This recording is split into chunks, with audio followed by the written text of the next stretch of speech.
Aujourd'hui, je voulais évoquer l'affaire Louis Lévy. Louis Lévy, le petit coiffeur juif. Il était coiffeur, du moins il travaillait avec son père qui tenait un salon de coiffure à Bayonne, rue Sainte-Catherine. Je me suis d'ailleurs rendu rue Sainte-Catherine à Bayonne.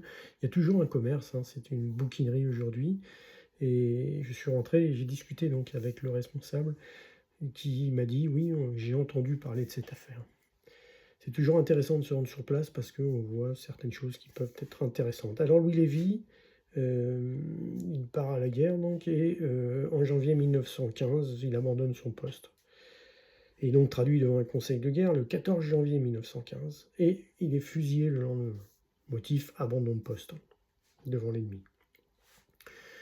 Eh bien, il y a dans le dossier de Louis Lévy quelque chose d'intéressant, c'est un courrier qui date de 1927, courrier qui vient du rabbin qui a assisté à l'exécution de Lévy. Donc dans ce courrier, il raconte comment s'est passée donc l'exécution de ce garçon, mais il dit surtout que si Lévy n'avait pas été juif, il n'aurait pas été traduit devant le conseil de guerre et par conséquent, il n'aurait pas été exécuté.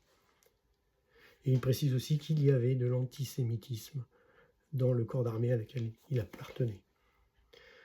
Là, c'est effectivement quelque chose d'intéressant parce que ça veut dire que des éléments extérieurs sont venus donc contribuer à l'exécution de ce jeune garçon.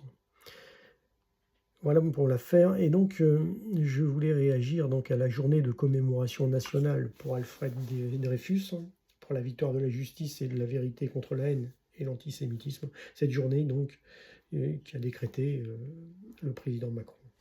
Je vais donc réagir en lui envoyant un courrier, en présentant les faits, et en lui disant, non, il faut réhabiliter ce garçon parce qu'il a été victime d'antisémitisme.